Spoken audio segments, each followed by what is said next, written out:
ये मैंने आखिर में क्या कर दिया।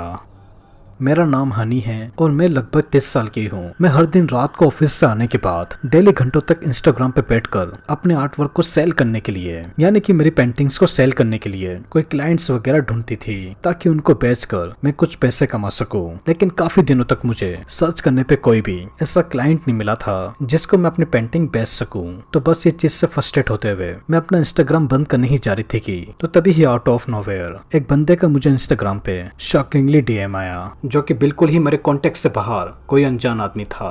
वो मुझे मैसेज करके कहता है कि मुझे तुम्हारा आर्ट वर्क बहुत पसंद आया, तो क्या तुम मेरे लिए एक पेंटिंग बना सकती हो। मैंने इस मैसेज को देख उस आदमी को बिना कुछ सोचे समझे उसको हाँ बोल दिया।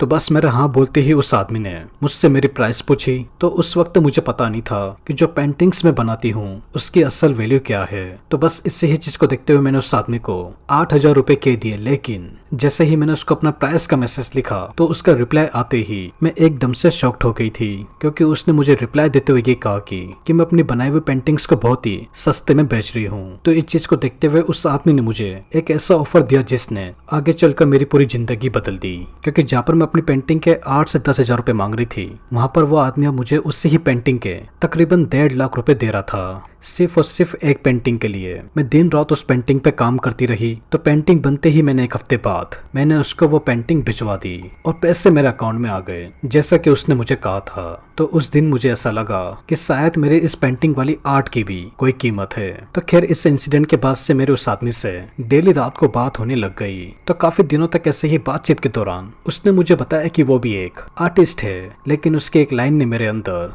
एक ऐसी बेचैनी पैदा कर दी जिससे मैं आज तक चाहकर भी उस बात को भुला नहीं पाई। क्योंकि उसने मुझे आगे मैसेज करके लिखा कि मैं एक बहुत अनयूजुअल मीडियम में काम करता हूँ। मीडियम इस मैसेज को देख के मैं और ज्यादा क्यूरियस हो गई, क्योंकि ये बात मुझे कुछ समझ में नहीं आई थी कि आखिर में ये मीडियम क्या चीज है। तो मैंने उस पर जोर डालते हुए बार बार उससे इस मीडियम वाली चीज के बारे में पूछने की कोशिश करी, बट हर बार वो मेरी बात को जानबूझ के इग्नोर कर रहा था, पता नहीं क्यों। तो बस इस चीज को देखते हुए मैं फ्रस्ट्रेट होते हुए उसका फोन काट के सोने के लिए ही जा रही थी। तो तभी ही उसने मुझे फाइनली काफी देर बाद कहा कि मैं तुम्हें अपनी हाथों से बनी हुई एक पेंटिंग दिखाऊंगा, लेकिन सिर्फ डिसअपियरिंग फोटो में, बस 3 सेकंड के लिए, और फिर फोटो हमेशा के लिए गायब। तो खैर नोटिफिकेशन आई। मेरे दिल की धड़कन अपने आप ही उस नोटिफिकेशन के मैसेज को देख के तेज होने लग गई थी, क्योंकि मुझे पता नहीं था कि वो किस तरीके की फोटो मुझे दिखाने वाला है। तो बस मैंने फोटो ओपन करी और अगले ही पल उस फोटो को देखकर मेरी बिल्कुल ही मानो सांसें ही थम गई थी, क्योंकि एक ग्लास के बड़े से जार के अंदर